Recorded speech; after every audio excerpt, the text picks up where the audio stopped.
बघता क्षणी तोंडाला पाणी सुटेल असा हा चमचमीत तर्रीदार अख्ख्या मुगाचा मसाला तुम्हाला दिसतच असेल। याला दाटसरपणा तुम्ही बघू शकता, खूप छान असा दाटसरपणा आलेला आहे। तर चवीला खूप भन्नाट अशी ही भाजी होते।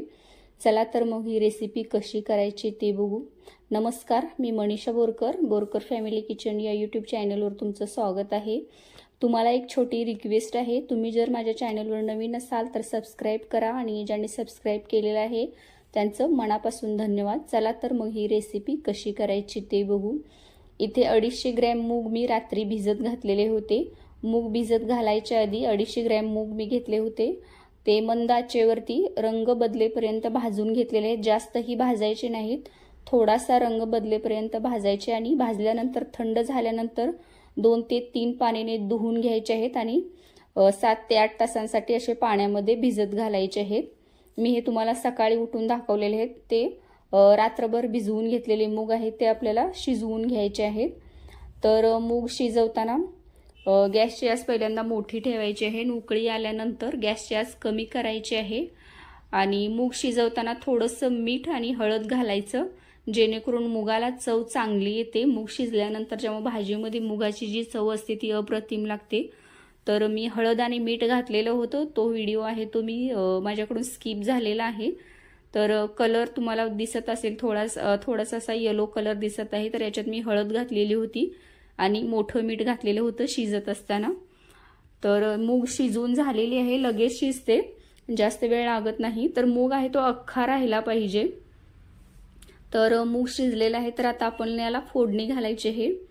गॅसवरती एक कढई ठेवलेली आहे, तर त्याच्यात तेल घालायचं आहे। हे तेल गरम झालं की याच्यात पाव टीस्पून मोहरी आणि जिरे घालायचे आहेत। जिरे मोहरी तडतडायला लागली की 20 ते 25 लसणाच्या पाकळ्या जाडसर ठेचलेल्या होत्या त्या घातलेल्या आहेत। तेल गरम झालेलं आहे चांगलंच, तर याच्यात आपण लगेच कांदा घालायचा आहे।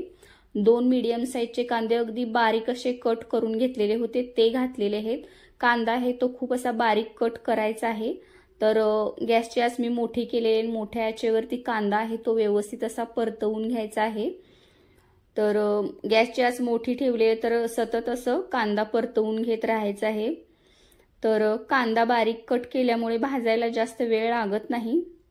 तर कांदा तुम्ही बघू शकता, याचा रंग हलका असा बदललेला आहे। तर आणखीन थोडा वेळ मी भाजून घेतलेला होता आणि पूर्णतः कांदा भाजल्यानंतर याच्यात लाल पिकलेले टोमॅटो घालायचे आहेत।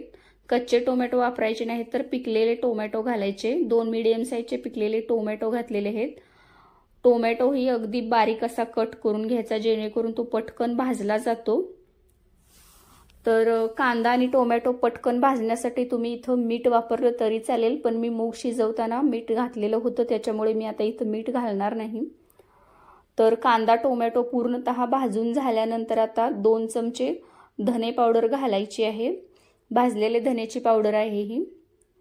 तर 1 चमचा जिरे पावडर घालायचे आहे। मसाल्याच्या डब्यात जो चमचा असतो त्याने धने आणि जिरे पावडर घातलेले आहे। तर या मसाल्यामध्ये मिक्स करून झाल्यानंतर आता 1 चमचा लाल काश्मीरी मिरची पावडर घातलेली आहे। लाल काश्मीरी मिरची पावडरने रंग छान येतो। तर 1 चमचा कांदा लसूण मसाला घातलेला आहे। तर 1 चमचा किचन किंग मसाला वापरलेला आहे। तुमच्याकडे किचन किंग मसाला नसेल तर तुम्ही गरम मसाला 1 चमचा घालू शकता। थोडीशी कोथिंबीर घातलेली आहे फोडणीमध्ये। तर तुमच्याकडे धने पावडर जर नसेल तर तुम्ही 1 चमचा बेसन इथं वापरलं तरी चालेल। तर मसाला परतून झाल्यानंतर शिजवून घेतलेले मूग घालायचे आहेत। याच्यातले अर्धे मूग मी काढून ठेवलेले आहेत। तर अंदाजे 125 ग्रॅम मूग मी इथं वापरलेले आहेत। भाजी खूप घट्ट वाटत आहे, तर आपल्याला याच्यात अजून पाणी घालावं लागणार आहे। तर जास्त पाणी घालायचं नाही, नाहीतर भाजी असते ती खूप पातळ होईल। तर 1 ग्लास गरम पाणी मी घातलेलं आहे। तर आता भाजी आहे ती 7 ते 8 मिनिटं मंद आचेवरती उकळवून घ्यायची आहे, जेणेकरून याच्यामध्ये घातलेले मसाले आहेत त्या रश्श्यामध्ये त्याची चव छान उतरेल। थोडासा गूळ घातलेला आहे, तुम्हाला आवडत असेल तर घाला, पूर्णतः ऑप्शनल आहे। तर 7 ते 8 मिनिटं मंद आचेवरती याला उकळवून घ्यायचं आहे। तर त्याआधी मी इथं ताजी कढीपत्त्याची पानं बारीक अशी हातानेच तोडून घातलेली आहेत। असतील तर घाला, नाही घातली तरी काही हरकत नाही, भाजी चांगलीच होते। तर व्यवस्थित असं मिक्स करून घ्यायचं आहे आणि 7 ते 8 मिनिटं मंद आचेवरती हा रस्सा उकळवून घेतलेलं आहे. 7 ते 8 मिनिटानंतर तुम्ही भाजीचा रंग बघू शकता. खूप तर्री आलेली दिसत आहे. तर शेवटी याच्यात कोथिंबीर घालायची आहे. तर अशा प्रकारे अख्खा मुगाची भाजी तुम्ही करून बघा, खूप मस्त होते. दाटसरपणा तर याला खूप छान येतो. याच्यात दाटसरपणा येण्यासाठी मी धना पावडर घातलेली होती. तुम्ही फोडणीमध्ये 1 चमचा बेसन घातलं तरी चालेल. तर अशा प्रकारे अख्ख्या मुगाची ही भाजी नक्की करून बघा. रेसिपी आवडल्यास चॅनलला सबस्क्राईब करा आणि व्हिडिओ बघितल्याबद्दल धन्यवाद.